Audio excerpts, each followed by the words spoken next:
বাড়িতে একটা পছন্দের ঘর আছে আমার, যেখানে রয়েছে কম্পিউটার, গান বাজনার জিনিসপত্র, একটা সিনথেসাইজার, একটা কিবোর্ড। ওই সবটাই আমার কাজের জিনিসপত্র বলতে পারো। এই ঘরটা একটা অদ্ভুত জায়গা। এখানে ঢুকলেই না জানি মনের ভিতরে কত রকম চিন্তা ভাবনা চলে আসে। ইচ্ছে করে আরো আরো অনেক বেশি কাজ করি। এই কম্পিউটারে বসেই মূলত আমার কাজ হচ্ছে ধরো এই গান বাজনার জিনিসপত্র তৈরি করা, নতুন নতুন জিনিসপত্র শেখা, অনলাইন পড়াশোনার মেটেরিয়ালস তৈরি করা, নিজের জন্য পড়াশোনা করা কিংবা পডকাস্ট বানানো, এসব কিছুই। আর বারবার তোমাদের যেটাকে আমি জানিয়ে থাকি যে কোনো সমস্যা হলে নিজের সাথে কথা বলবার জন্য তো একটা জায়গা চাই নাকি। তো এই ঘরটাই হলো সেই ঘরটা। কিন্তু কদিন ধরে একটা সমস্যা হচ্ছে জানো তো, এই ঘরের ভিতরটা আমার আগের মতো অতটা খোলা ময়দান মনে হচ্ছে না। যাতায়াত করছি কিন্তু মেঝেটা যেন বড্ড ছোট হয়ে আসছে। কোথাও যেন ঘরটা আর আগের মতো নেই। কেন জানি না মনে হচ্ছে যে খোলামেলাভাবে যাতায়াত করবার জায়গা কমে এসেছে। চেয়ারের উপর বসে জাস্ট কম্পিউটারে কাজ করবার মতো প্রয়োজনীয় জায়গাটুকু হয়তো আছে, কিন্তু আশপাশে যে ওপেন স্পেস সেটা যেন খুব কমে যাচ্ছে। আর এই জায়গা কমে যাওয়ার সাথে সাথেই কেন যেন আমার কাজকর্মের স্পিড কমে গেছে, সেই সৃজনশীলতার আগের মতো নেই। কোথাও যেন একটা ভাল লাগে না ভাব তৈরি হয়েছে। তো সেই আবার পুরনো মেথডে ফিরে গেলাম।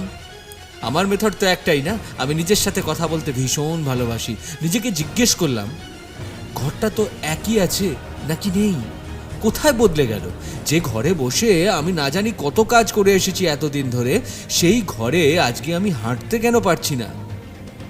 ভেতর থেকে একটা আওয়াজ হলো যে ঘরের মেঝেতে একটু ভালো করে তাকাতো, চারপাশের দেওয়ালগুলোর দিকে একবার ভালো করে তাকা। দেখলাম হ্যাঁ, এটা তো অনেকদিন করা হয়নি। ঘরের মেঝেতে তাকিয়ে দেখি যে সেখানে প্রয়োজনীয় জিনিসের তুলনায় অপ্রয়োজনীয় অনেক জিনিস আছে, যেগুলো অনেকটাই অচেনা অজানা। এবং ভালো করে ঘেঁটে দেখলাম না, খুব একটা তো প্রয়োজন নেই সেসব জিনিসের। দেওয়ালের দিকে তাকিয়ে দেখি সেখানে নানা রকম অপ্রয়োজনীয় জিনিস ঝুলে রয়েছে। এগুলো কি খুব দরকার? বারবার প্রশ্ন করলাম নিজেকে। না, এসব তো দরকার নেই, বরং পুরো ঘরের যে শো সেটাই তো নষ্ট করে দিয়েছে। মেঝেতে চলাফেরা করার জায়গাটাও নষ্ট করে দিয়েছে। তো এই যে অকুপ্যান্সি, সেটার পিছনে কারণগুলো খুঁজতে গিয়ে দেখলাম যে অকারণ জিনিসপত্র আমি কালেক্ট করে চলেছি বেশ কিছুদিন ধরে, যেগুলোর কোনো প্রয়োজন নেই আমার জীবনে প্রতিদিনের কাজ করবার জন্যে। যেগুলো দরকার তার বাইরে এই সমস্ত অতিরিক্ত জিনিসগুলো আমি বেকার কালেকশন করেছি এবং সেগুলোকে এই ঘরের মধ্যে বোঝাই করে রেখেছি। কি দরকার এগুলোর?